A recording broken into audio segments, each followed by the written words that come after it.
আসসালামু আলাইকুম। আমার প্রিয় বন্ধু, শুভাকাঙ্ক্ষী এবং আমার প্রিয় দেশবাসীকে জানাই শুভেচ্ছা এবং শুভরাত্রি, শুভ সন্ধ্যা। প্রিয় শ্রোতাবৃন্দ, আমি অহিংস আনোয়ার কে মোর্শেদ আপনাদের মাঝে উপস্থিত হয়েছি আমার নিজের কিছু ভাবনা আপনাদের সাথে শেয়ার করার জন্য। কিন্তু অত্যন্ত দুঃখজনক এবং অত্যন্ত কষ্টকর যে আমাকে নিয়ে, সমাজকে নিয়ে, রাষ্ট্রকে নিয়ে এমন কোনো কথা বলবো যা শান্তির বার্তা, আনন্দের বার্তা বয়ে নিয়ে আসে এবং সর্বময় সর্ব জায়গায়, এবং আমরা জনগণরা একটু সুন্দর চিন্তা করব, ভালো ভাবনা করব, একটু আনন্দিত থাকব, এই ধরনের কোনো বার্তা আমরা দেখতে পাচ্ছি না। তাই হৃদয়ে রক্তক্ষরণ হচ্ছে। প্রিয় শ্রোতাবৃন্দ, বিশেষ করে গত চলমান এক বছর রাষ্ট্রে যা ঘটছে তাতে আমি সহ এদেশের বলবো অন্তত 90% জনগণ কোনোভাবেই কোনো দিক দিয়ে শান্তিতে নেই। রাষ্ট্র একটা হযবরল অবস্থা রয়েছে, এতে কোনো সন্দেহের কোনো অবকাশ নেই। তাই কষ্টের কথা ছাড়া, দুঃখের কথা ছাড়া আর কোনো কথাই দেখছি না, শুধু অন্ধকার আর অন্ধকার। যাই হোক, প্রিয় শ্রোতাবৃন্দ, আমি অহিংস আনোয়ার কে মোর্শেদ, আমি একজন বাংলাদেশ কংগ্রেসের একটি নিবন্ধিত রাজনৈতিক দলের একজন কর্মী, একজন এদেশের অতি সাধারণ একজন নাগরিক, অতি ক্ষুদ্র একজন মানুষ। যেহেতু রাজনীতিটাকে ধারণ করি, পোষণ করি, আর সর্বোপরি আমার এই স্বাধীন সার্বভৌম বাংলাদেশকে আমরা হৃদয়ে ধারণ করি। কিন্তু রাষ্ট্রের এই নৈরাজ্যকর পরিস্থিতিতে একজন ক্ষুদ্র রাজনীতিবিদ কর্মী হিসেবে এবং এদেশের নাগরিক হিসেবে যে রক্তক্ষরণ তা আসলে বন্ধ করতে পারছি না। এদেশের 90% জনগণের যে অবস্থা আরো বেশি, আর আমরা যেহেতু একটু ক্ষুদ্র রাজনীতির সাথে জড়িত, তাতে আরো বেশি বেদনাদায়ক। কারণ আমাদের নিজেদের জীবন চলছে না, কারণ সর্বদিক থেকে শুধু নৈরাজ্য, নিরাপত্তাহীনতা এবং সব কিছুতে হযবরল অবস্থা। সব কিছু নিয়ে আমরা ভালো নেই, আমরা রাজনীতিবিদ হিসেবেও বলতে লজ্জা লাগে। যাই হোক, আমি অল্প কয়েকটা কথা আপনাদের মাঝে আমি উপস্থাপন করি, যেটা আমারও মনের কথা কেন হচ্ছে। দেখুন, প্রথমে এদেশের রাষ্ট্রের মালিক হলো জনগণ, আমরা সে জনগণ। এই জনগণ, খেটে খাওয়া জনগণ, কৃষক, শ্রমিক, কামার, কুমার, তাঁতি, জেলে, যারা প্রবাসে হাড় পরিশ্রম করেন, এই জনগণরা সবাই রাষ্ট্রের মালিক।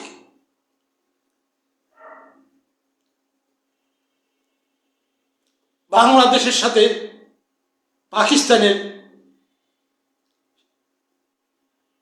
পাকিস্তান থেকে আলাদা হওয়ার পর ৭১-এর পর সম্পর্ক সৃষ্টি হয়, যাতায়াত থাকে, কিন্তু অবশ্যই ভিসা নিয়ে যাতায়াতটা ছিল। আর ভিসা যখন নেই, তখন ওই ব্যক্তির সম্বন্ধে ভালোভাবে জানা যায়।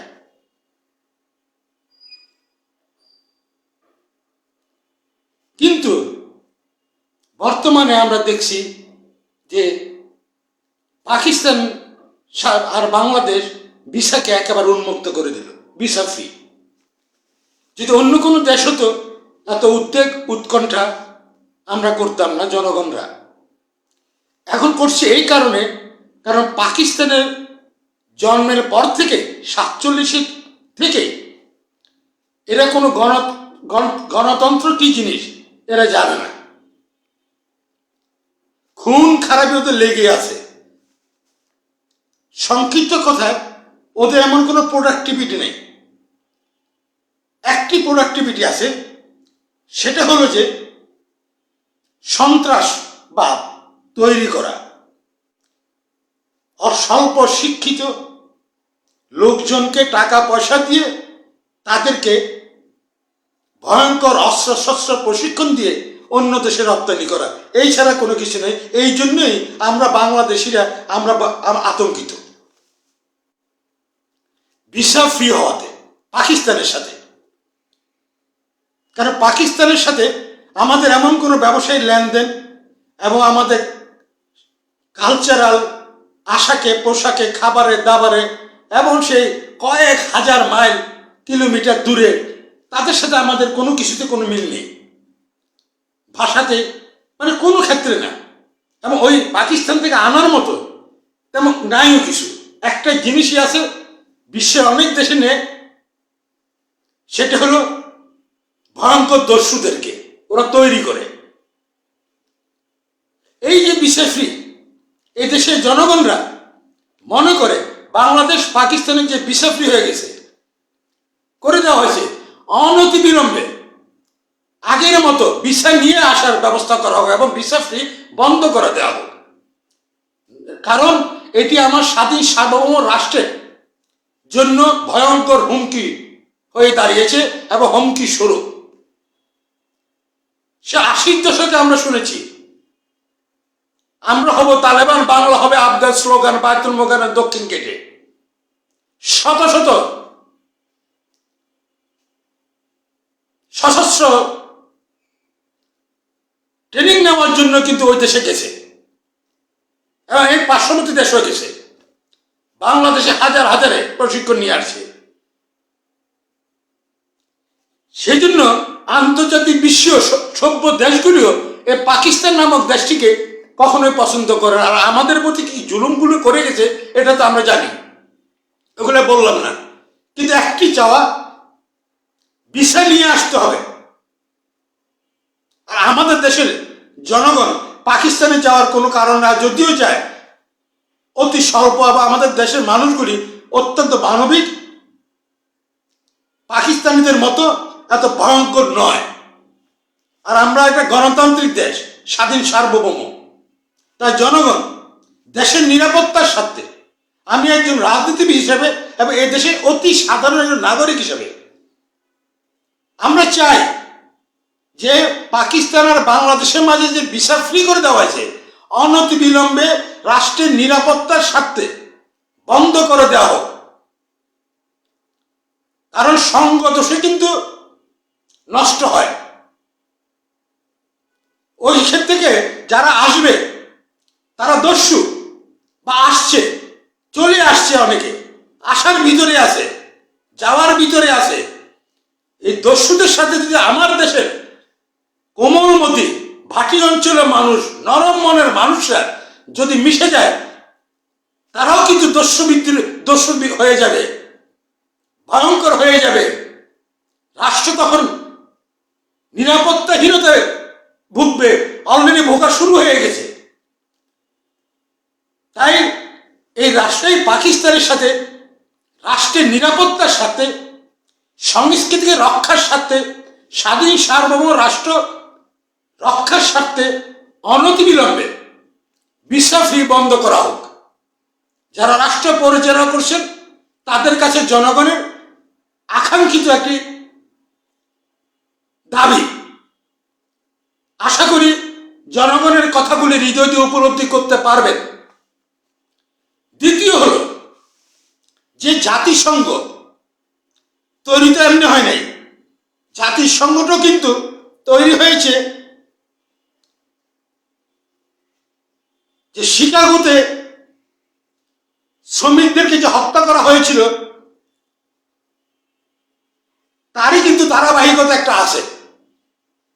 আর জাতিসংঘের বিগত বহু বছর যাবৎ বর্তমান যে অবস্থা, জাতিসংঘকে অনেক দেশ, অনেক সভ্য দেশ জাতিসংঘকে মানে না। কারণ এটাকে ওনারা বলতে শুনছি এটা নাট্যমঞ্চ। আমাদের শিল্পকলা নাট্যমঞ্চ, জাতিসংঘ নাট্যমঞ্চ। এরা কোনো কল্যাণ করে না। এরা যেখানে ঢুকে সেখানে, সেটা প্রমাণ তো আছে বলকার তুর্ক, আরো অনেক কাহিনী আছে।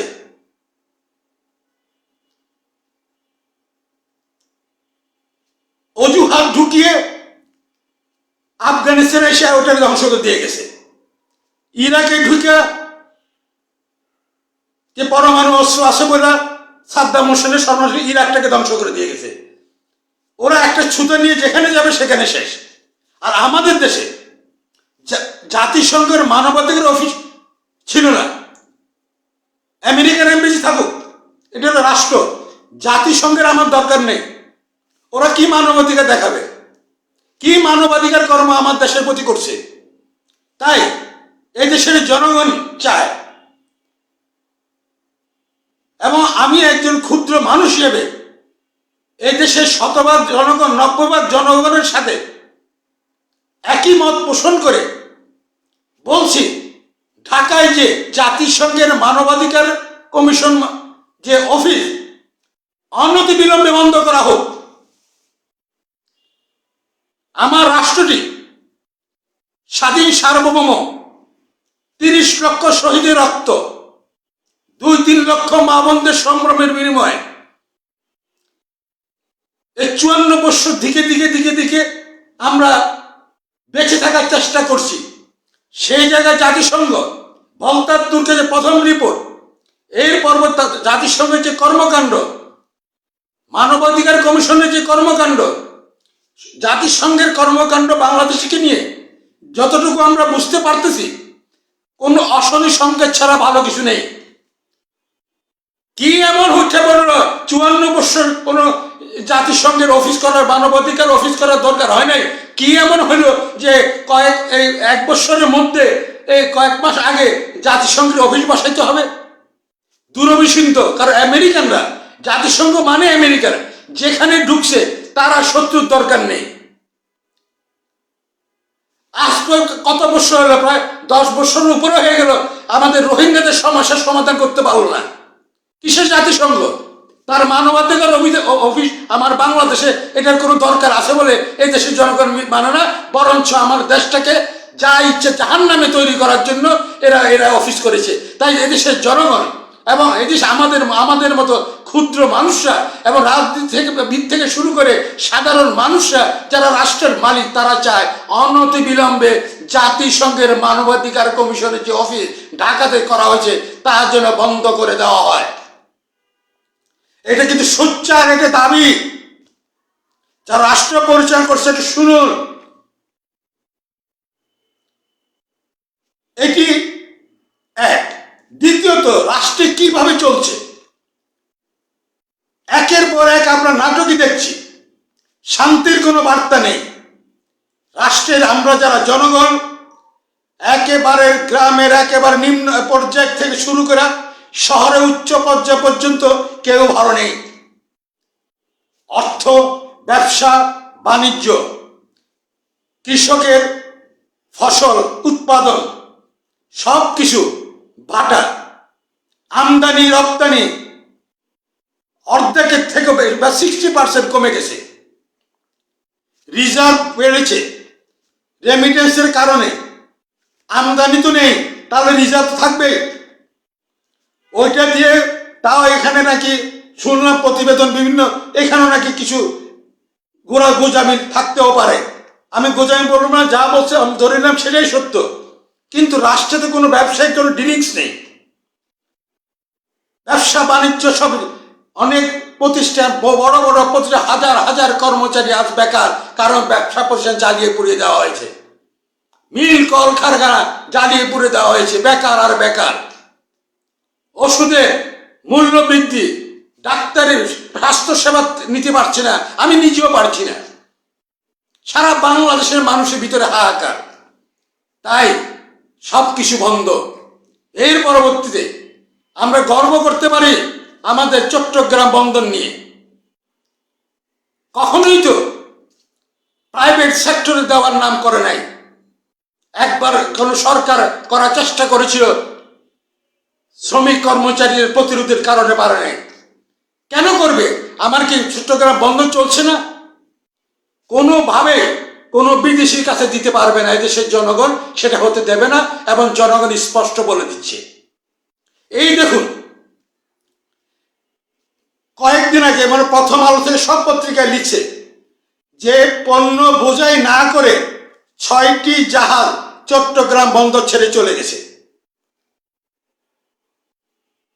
এমনি ব্যবসা বাণিজ্য নেই, তার ভিতরে যা কিছু বন্দরে যায় জাহাজে না দিয়ে চলে গেছে।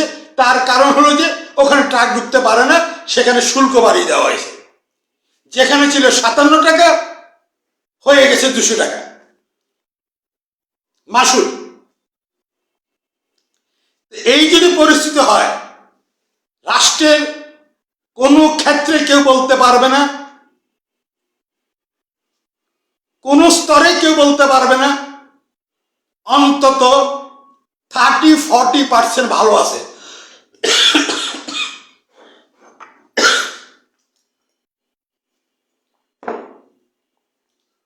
সরি, ভালো আছে। তার ভিতরে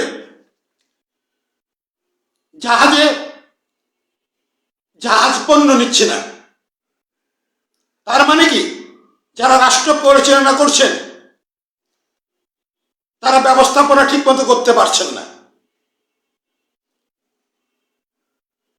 কিন্তু বিদেশি কোম্পানি, এদিকে আমরা পত্রিকা দেখতেছি, খবরে দেখতেছি, মিডিয়ার মাধ্যমে দেখতেছি, বিদেশি কোম্পানির কাছে দেওয়ার জন্য হাত পা সব উজাড় করে বসে আছেন। আমার বন্দরে তো কোনো সার্ভিসে কোনো সমস্যা নেই, আমার স্বাধীন সার্বভৌম রাষ্ট্রের পর বিদেশিদের হাতে দিয়ে দিবে কত কমিশনের মাধ্যমে। আমরা তো জানি এই দেশে বিভিন্ন দেশে দালালরা আছে। তাই বলবো, দালালি বন্ধ করুন, ব্যবসা বাণিজ্য গতি বাড়ান, শান্তি শৃঙ্খলা ফিরিয়ে দিন, মানুষের পেটে খাবার দিন।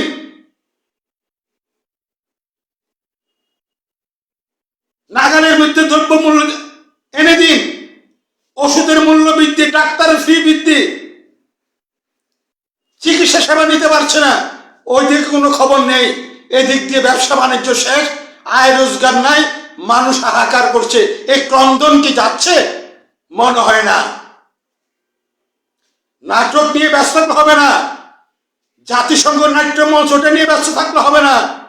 এটা আমার ঢাকাতে, আমার বাংলাদেশে বসা মানে আমার দেশের মানুষের পিঠের ভিতরে পেরেক মারার জন্য বসেছে। এই দেশের জনগণ সেটাই মনে করে। অবিলম্বে বন্ধ করা হোক পাকিস্তানের সাথে ভিসা ফ্রি, অবিলম্বে বন্ধ করা হোক জাতিসংঘের মানবাধিকার যে কমিশন অফিস করেছে সেটি।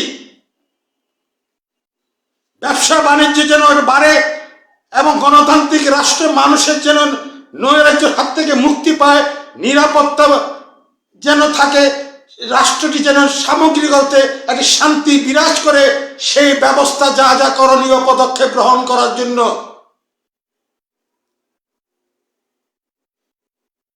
রাষ্ট্র শ্রীগালে কুকুরে খাবে তা হয় না। 71 শ্রীগালে কুকুরে খায় হাড় মাংস আমাদের ফেলে দিয়ে গেছে। আবার একটু করে দাঁড়ানোর চেষ্টা হচ্ছে, আবারও আঘাত। জনগণ এটা মানবে না। কোন বৈদেশিক কোম্পানির কাছে চট্টগ্রাম বন্দর দেওয়া যাবে না। তাহলে আরো একটা ভয়ঙ্কর অবস্থা, জনগণের পেটে ভাত না থাকলেও তা হতে দেয় না। তাই সাবধানতা অবলম্বন করুন।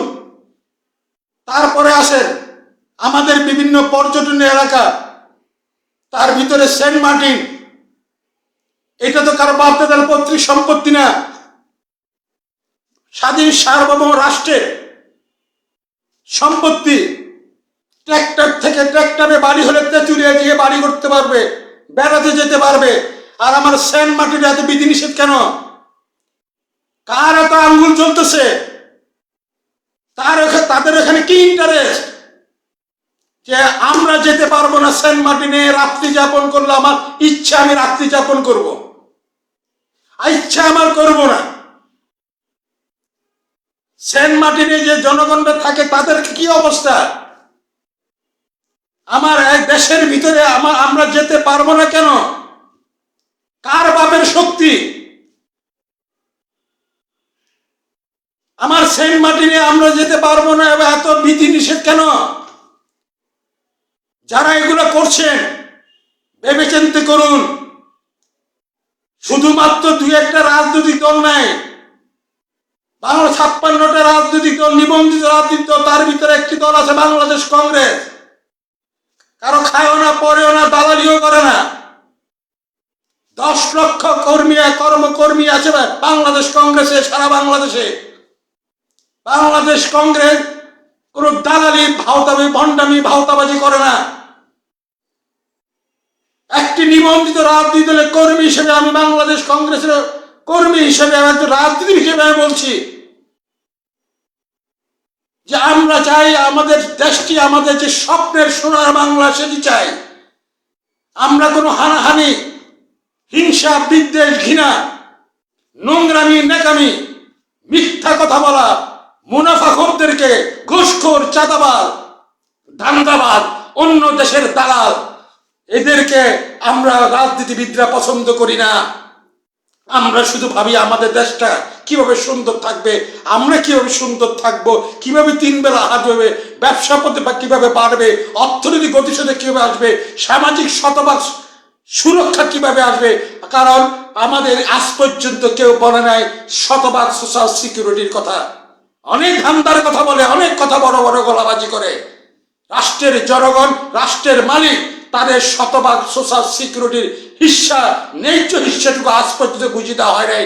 অথচ রাষ্ট্রকে যা খুশি যেমনি খুশি এমনি চলমান। তাই বলবো, সেন্ট মার্টিন নিয়ে আমাদেরকে আর বেশি দূর যেতে দেবেন না। শুধু সেন্ট মার্টিন নয়, সাদা পাথর, আজ থেকে 1 বছর 2 মাস আগে আমি গিয়েছিলাম, সাদা পাথর পর্যন্ত লুট হয়ে যাচ্ছে। গিয়েছে কারা? কারা করছে? রাষ্ট্রকে নিয়ে বলবো, রাষ্ট্রের যতগুলি রাজনৈতিক দল আছে, নিবন্ধিত বা অনিবন্ধিত, রাজনীতি করার সুষ্ঠু পরিবেশ দিন। রাষ্ট্রের জনগণরা যেন 3 বেলা খেয়ে পরে নিরাপত্তার সহিত বেঁচে থাকতে পারে, সঠিকভাবে শিক্ষিত জাতি হতে পারে, সে ব্যবস্থা করুন।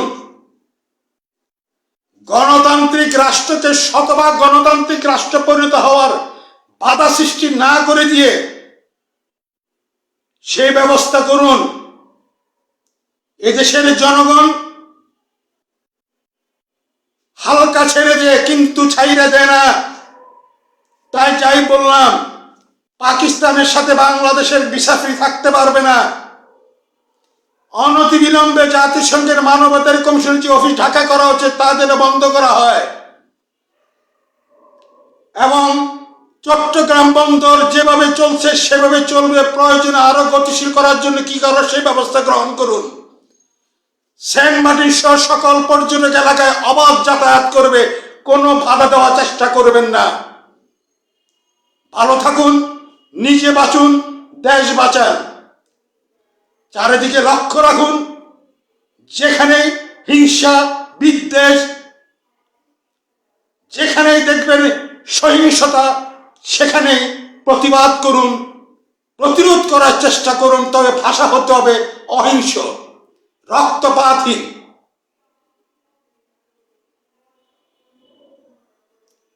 অহিংস বাংলাদেশটা যেন শান্তির নীড় হয়। সবাই সতর্ক দৃষ্টি রাখুন, ভালো থাকুন। আমি অহিংস আনোয়ার কে মোর্শেদ, আমার জন্য দোয়া করুন। আল্লাহ হাফেজ।